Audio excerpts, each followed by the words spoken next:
Welcome to a new edition of Talking Issues. I'm Curt Pringle and glad you're able to tune in.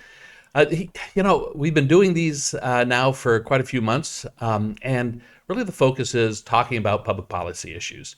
I recently was able to get to know this guy that I have to share with you today, and someone who's articulate and smart, and we may not share many of the same political perspectives, but that doesn't matter. And today on Talking Issues, I'm glad to be able to talk to a new friend of mine and building that friendship and relationship and want to share that with you. His name's Jed Leano, and Jed is the city councilman of the city of Claremont and someone I met recently at a SCAG conference, Southern California Association of Governments, a regional government entity. That's not scary to everybody. I mean, it's good to have cities and counties talk to each other, and that's where I ran into Jed. So nice to have you join us, Jed. Thank you for having me, Curt. It is a real pleasure and honor to be here today. Well, you say that now, but let's just wait and see how it goes. Jed, tell everybody a little bit about your background. You're a councilman of the city of Claremont, but that is just scratching the surface. I know that. Yeah, let me give you just the elevator time rundown. So by trade, I'm an immigration lawyer. For the last 17 years, I've been representing people who are in deportation in federal immigration courts. 5 years ago, I got into public service and ran for the Claremont City Council. And when I ran for office, a real focus of my platform was homelessness and affordable housing. And after getting elected, I've become chair of the San Gabriel Valley Regional Housing Trust, which is 23 cities coming together to try to finance and build affordable housing in the region.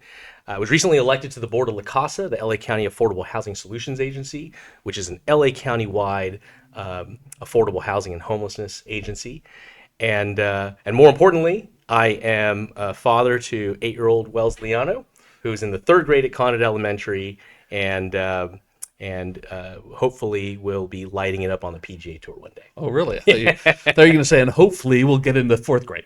So that's a good step. No, but I mean, we share something really important, and that's really one of the things that established the bond, and that is a love for the city of Anaheim. And I know you lived in Anaheim for much of the time I was mayor, but tell us where you lived and kind of the growing up aspect of Anaheim and your appreciation of this city. Well, I'm glad you brought that up. I was born and raised here in Anaheim.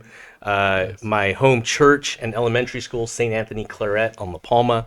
That's where I was baptized, confirmed, First Communion. Went to Servite High School, class of 97. Grew up a lifelong Angels fan. I been at this stadium here across the street more times than I can remember and count. Yeah. Was away for law school when we won the World Series. Right, and that was one of my big regrets is that the one time is when I was living in New Jersey. But born and raised here.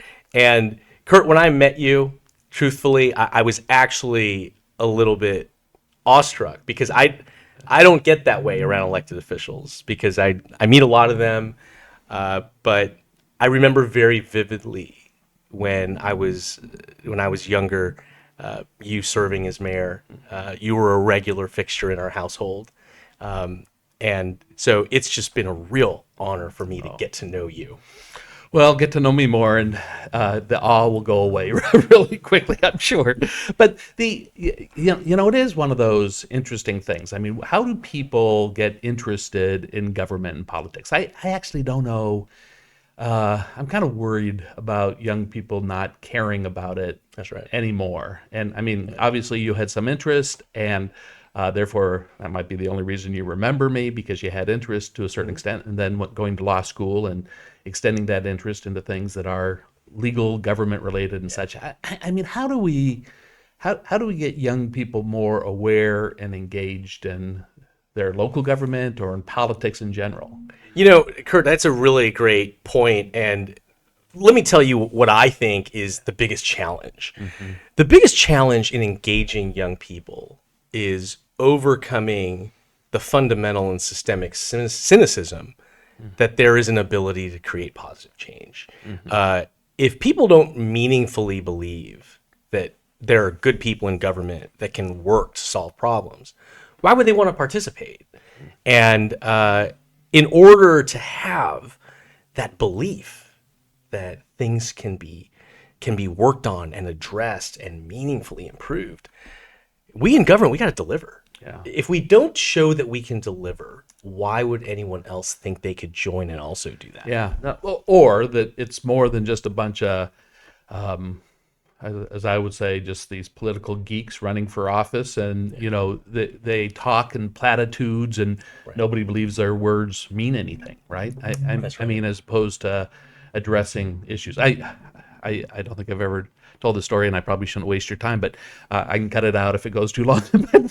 Someone along the way, some volunteer or friend or something said, "Oh, her kid's third grade class in Anaheim Hills at this elementary school, a public school, they had written letters to the mayor, and every one of the kids had written a letter.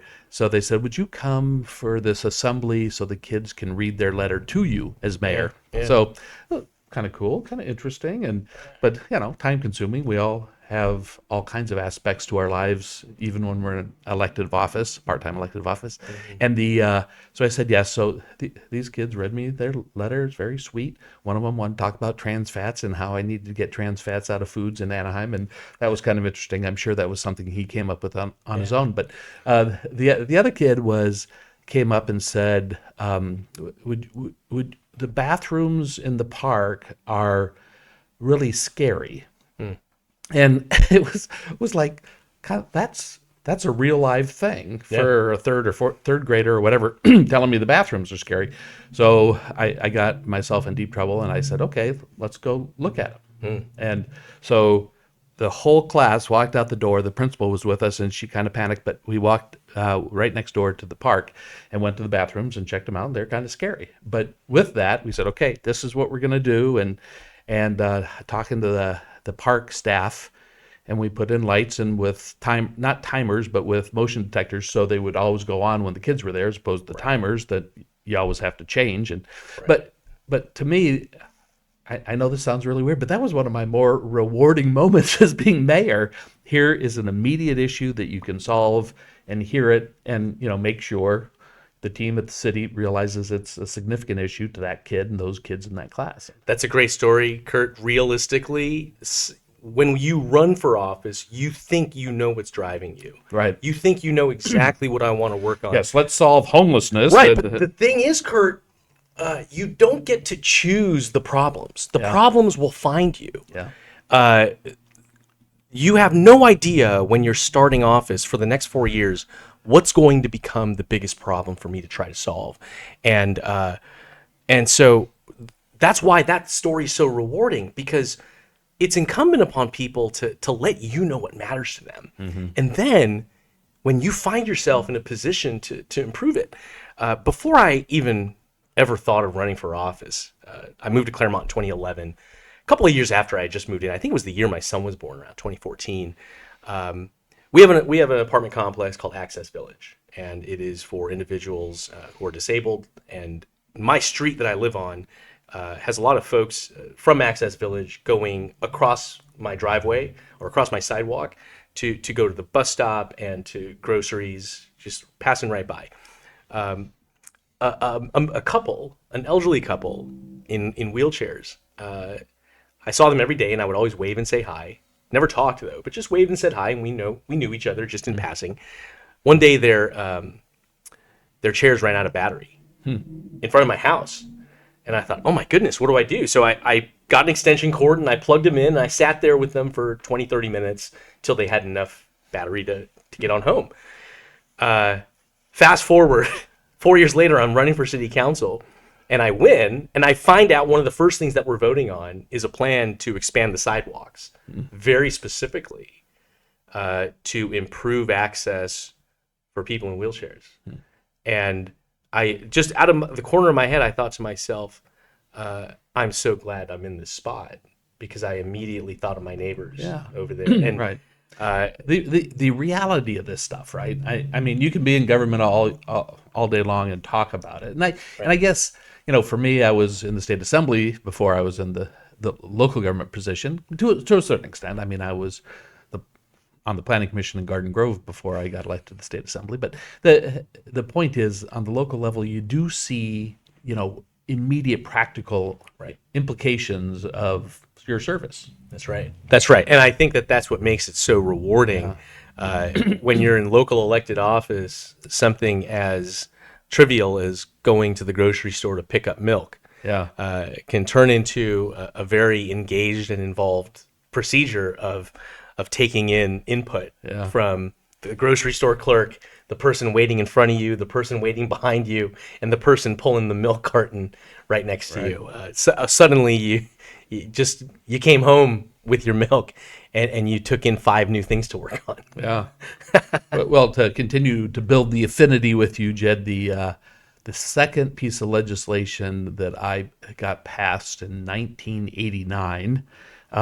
We won't talk about where you were at that time, but the was to change in the vehicle code the definition of a pedestrian, and it was to include people in a wheelchair, so that pedestrians who were in crosswalks were treated as pedestrians as opposed to people in motorized vehicles. Got it. Because they were otherwise viewed as a motorized vehicle versus a motorized vehicle when they get hit by a car. Right. And that was anyway, how those things work out. I mean, that is, you live and respond to what's there, and being an elected official to understand what's all around you. And I mean, what's around you, you're in a city, Claremont, 40,000 people in LA County, and the rotating mayor every year, there's a new mayor, and you happen to be mayor in what, 2021? I was mayor in 2022, I see. and I was elected by my colleagues to be mayor in mid-December. Yes. And about 4 or 5 days later, Omicron had just taken over. These were the highest COVID transmission rates Right. during the entire period of the pandemic. There was a real palpable fear and nervousness. Our business is going to make it. Our school's going to be back. It was just a very difficult time. And in addition to Omicron just taking over, on January 22nd, Southern California experienced the worst windstorm that we had seen in 70 years, and Claremont was ground zero. I mean, the next morning on the 23rd, tens of thousands of people were without power. Hundreds of trees were knocked down. Dozens of houses were fundamentally destroyed and uninhabitable and red tagged. And phones weren't working. Emails can't go through and come in. The only way to talk to your residents is literally to drive around in your car. And what's really frightening about that memory is when in the morning when the devastation was brand new and you see how bad the damage is, in your mind, you're 1 month on the job as mayor and you're wondering how many people have been killed. That's the very first thing that comes in your mind. And I'm just going to say it now. It is an act of God that no one died in that tragedy. But in that period of difficulty, I also saw the best part of people. I saw people come together, look out for neighbors. People were offering things to one another, helping each other clean up. We have a way in local government of creating fights sometimes that don't exist. And in the aftermath of this tragedy, people were there for each other in ways that I've never seen in any experience. And so that was a combination of the most difficult part of public service, fear of, are there problems that I can't solve? But also seeing people be there for each other in ways that government simply can't sometimes. Right. And So how does that translate into the whole discussion of the number one public policy issue in local government over the last 5 years has been concentrated on homelessness. Yeah. Certainly it bridges into housing, so we can talk about that in a minute. Yeah. But homelessness, I know that's one of the significant issues you want to address. But I just saw a report that came out this month that from the state. I think I just saw it in Cal Matters actually yesterday. So $10 billion of state funds were spent from 2018 to 2021 on homelessness. And pretty much within that same period, according to the LA County, a study on homelessness and the point in time count, the homeless population increased by 4.1% during that time. So here's been $10 billion of taxpayer funds over 3 years, and you see an increase of homelessness, I, be it fair or not, I think the public sees that and says, can government solve these problems? Does government know how to solve big problems? Can we put trust in government to solve these problems? And, I just am challenged by, how to respond to that. Absolutely. With that, does money solve the problem is the first question. And the second is, how do you address a problem as severe and significant as homelessness? That's an outstanding question, and it is fundamentally the question that all of us in local government get more than any other question. Yeah. And what I would say to that is we have a government response to create a homeless services infrastructure that is predicated on moving people from homelessness into housing. And that infrastructure exists and it has its metrics. The unfortunate truth of that infrastructure is that that infrastructure does not adequately prevent new people from becoming homeless. So in Los Angeles County, we have all of our data collected by the Los Angeles Homeless Services Authority. Yeah. And for about every 200 people that are moved from homelessness into housing, more than 220 people are newly becoming homeless. We saw that in my own city, we move a very high number of people into housing, but more than that become newly homeless. And the reason for that is lack of housing affordability. We are fundamentally playing musical chairs with housing. We need approximately 180,000 housing units per year just to keep pace with population growth, and we average around 100 to 120,000. So when you have a certain number of people who need housing and you have a certain number of housing units, it is simply a mathematical fact that somebody will get left out. Somebody will be without a chair. It is, and I'm not going to undercut the argument or the need for housing. And anyone who knows me, I'm a big advocate to develop and build housing, and we can talk about that and what different cities are, how they address that requirement. But just to push back a bit on the homeless equation, I mean, the study that I just read, when you talk about $10 billion spent statewide, 571,000 people receive services from that $10 billion. And the outcome of the study of how accountable those dollars were was that about half of them were transitioned into housing. So with $10 billion, it's awfully hard for me and others to say, okay, we have been able to address the need of this population. And, your point of there's always new people coming into that homeless, population.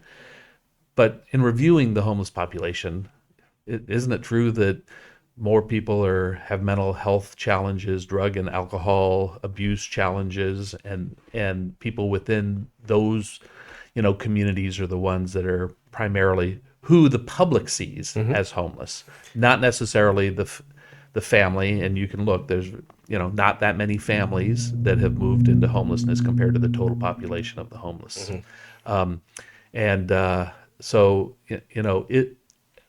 let's just put as a given that there needs to be more housing developed and a affordability component of all that new housing. But also, are we really addressing the homeless issue by not changing the rules as to how we, confront people with mental illness on the street? Curt, that's a really good point, and what you're bringing up highlights some of the difficult challenges in the space of the services delivery infrastructure. There is no doubt that there is a co-occurring challenge where you have poverty and housing unaffordability, and that is oftentimes compounded when you have other difficulties like addiction, substance abuse, and mental health. However, I would say that there are states throughout the nation that have some of the highest rates of opioid use and drug abuse. West Virginia has some of the highest rates of opiate overdoses and drug addiction problems, but they have some of the lowest homelessness rates in the country, and that's because housing is cheap. And so, unquestionably, the need for those services has to be a component. I'm the chair of Tri-City Mental Health Governing Board, which is the public mental health agency for Pomona, Laverne, and Claremont. Without question, public mental health agencies now are frontline workers in homelessness. We just are. Right. And that has become a very just natural reality for us in public mental health. This is what we're dealing with. Yeah. And as an agency, we have to be versed in that. Like all public sectors, we're having challenges with staffing. We're having challenges with keeping professionals, hiring professionals, getting new trained talent to enter public mental health space as a profession. There were recently some items of legislation to encourage people to enter public mental health and give some incentives for that. But it's obviously always a challenge. It is a challenge. Yeah. Here in Orange County, there's a group of hospitals and other community leaders who got behind the establishment of Be Well OC, which is really a focus on, addressing mental health challenges that hospitals receive in terms of people coming in with mental health issues and where can they be serviced in a broader community-wide perspective. And people know my daughter's been the chair of the Salvation Army of Orange County, and she wants to always share with me a perspective that she has seen through that homeless filter, and that is that if you're on the street a day or two searching for food and trying to figure out your life, that even a stable person, after a few days, starts to have those mental challenges. So, everybody can be lumped into the mental health basket, because all of us would probably be struggling with those mental health issues if we were on the street for a period of time trying to find shelter and food. So I certainly understand that that's it. I just don't know if some of the laws that were in place in the 1970s, the changes that were made how we address people with mental challenges are really not contributing to, some of the homeless challenges we face today. I think that unquestionably the crisis that we're experiencing now was the result of several policy choices decades in the making. Yeah.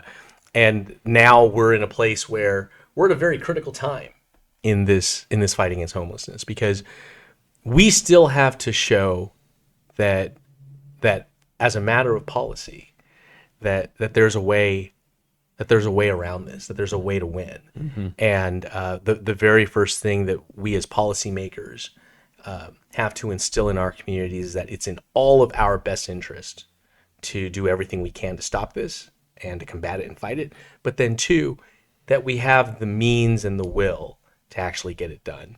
And those are not easy things to win. Right. Yeah. And I know from a local perspective, every city in Southern California has a requirement, which by the way has been in place for over 50 years, to come up with a plan, long-term vision to address the need for housing in their city, need for transportation in their city, need for parks and open space in their city. And through that general plan process, a lot of people, just because it's kind of rattled some folks through this current cycle, and Orange County cities have received a disproportionate share, in my opinion, of that requirement known as RHNA, Regional Housing Needs Assessment. But city of 40,000, you have a requirement to identify 1,700 locations for 1,700 additional housing units. That's right. And I think Anaheim has a requirement to identify 17,000 new residential units. But how do cities who think they're built out, how do they address that need? What are you seeing in some of the innovation to ensure we can build additional housing even when a city is, quote, built out? That's an excellent point. We have to really rethink what we consider reuse, and we have to be creative about what a building in its prior and former iteration can be. I was on the committee at SCAG, Southern California Association of Governments, when we adopted the RHNA methodology that gave out the numbers to cities, and And one of the really critical tools that SCAG provides to cities is OTR, other to residential, just the toolkit on how to take any sort of other parcel that was commercial, industrial, you name it, institutional, turning it into residential. Unquestionably, the perfect scenario of a parcel that's untouched, never been developed. You have a blank canvas from which to work. That's not always available, Right. And Not in so, Southern California particularly. no. So we've got to look at new things. We got to look at new places and structures as opportunities. Yeah. We got to be willing to rethink what things were and turning them into what they can be. Right. So where you are right now, just across the street from Angel Stadium, all of this area was industrial building, light industrial building, until we created an overlay zone in 2005 known as the Platinum Triangle, Yes. which allowed for 18,000 residential housing units on an area, 400 acres, that otherwise had zero housing, Right. but what some people would say was all built out. And it was, with a kind of underproductive type of land use. That's right. So no, you're dead on in that and facing those challenges. But should cities face the challenge, or should the challenge be a state down approach? I mean, a lot of folks are looking at all the new laws Yeah. and really feeling that it takes away a local control component that is kind of a historical view of how cities operate. That's, Kurt, when I think about this issue of who should be in charge, Right. we want cities to control their own destiny. But the control of that destiny has to be in furtherance of our critical and main objective, and that is to house enough people. So we obviously want to create a conducive and cooperative formula where cities can come up with the best plans that meet their transportation and their recreation and their economic development goals. But what we can't have is just straight obstruction. Like that is unfortunately sometimes the challenge, and that gives rise to, unfortunately, the need for legislation that mandates the building of housing. And we don't have to agree with all the legislation, but I think there is some common ground I have with your statement. Clearly, when people who are focused on the economic vitality of their city, and Anaheim, for example, this area is focused on tourism, and when so many people who work within the tourism community businesses don't have housing, they can't live 50 miles away and drive into work right. for a relatively low income job. They need to live locally, and That's right. a significant amount. Some folks once told me 50% of the one-bedroom apartments in Anaheim are occupied by families, not by one person or two people, but by families, because that's the only housing they can get here, and it is challenging. What can cities? I mean, if you had the broader focus on the region, what can cities do better? One of the things so let me just start off. I'm from a small city. We got 36,000 people. We still care about you, though. Come on. I know what it's like to be last at the trough. We are constantly scraping the bottom of the barrel in every funding source that's available. And that is a real challenge. And so when it's that difficult to access resources, sometimes there is just from the get-go, what's really out there for us. And sometimes we don't know the answer to that, and we have to try to figure that out. But what can cities do best? The one thing that we've got to do is we've got to build collaborative partnerships with our willing partners. And, in Claremont, one of the really motivated one of the groups that's really motivated to help make a meaningful contribution to our need for more affordable housing is our faith communities. And it actually is happening at a time when faith communities, their paradigm is changing. We're talking about lots that were built to accommodate congregations of 400 families, and now they have 100 families or 75 families. And our faith communities are critical partners in envisioning what's possible in the future. Right. And so what we got to do is we got to be regularly in contact at the table with them, working through what do they need to help get this done, because they want to be partners into, number one, fulfill mission. A lot of these faith congregations, it is in their mission to help people who are struggling to have housing. But two, we as an agency have to find ways to make it accessible for them, because they're not agencies that are used to developing. Right. No. I love that, and as you know, I'm affiliated with Jamboree Housing, and we were able to work with them. And on the back parking lot of the Garden Grove United Methodist Church, where I grew up, the church I grew up in, where I met my wife, and my dad and my father-in-law still are attendees there. The Jamboree built a senior apartment complex and a family apartment complex on the backside of that. Wow. Just recently, the city of Buena Park just approved, not with Jamboree, another developer, but on a property in Buena Park, an older congregation, but using their parking lot, and the building will stand, but allowing that church to receive some income from that. I mean, that is what you have to do, and I think you hit it right on the head. How do you re-envision certain built-out uses, and is that current use the operable use? That's right. Hey, I know your plans are to run for state assembly from your community in Los Angeles County, and that's right. That's awesome, and I certainly understand how fun and how miserable that is all at the same time. But what should the state do? Tell me your bright, big idea. Yeah. Because young people, new blood, people with local perspective should take those big ideas to Sacramento. So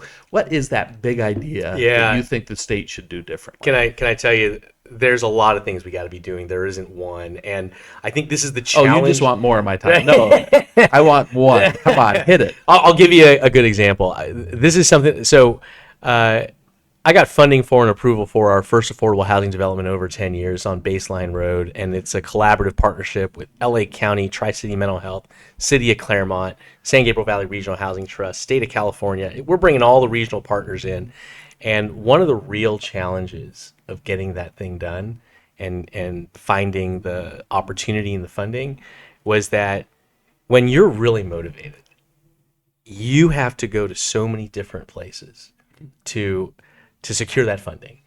And you know something funny? I hate to dwindle things down to the easiest and simplest example. When you apply for college, you fill out one FAFSA. And for every college you apply to, that goes to one place, the Department of Education. And you fill out one application.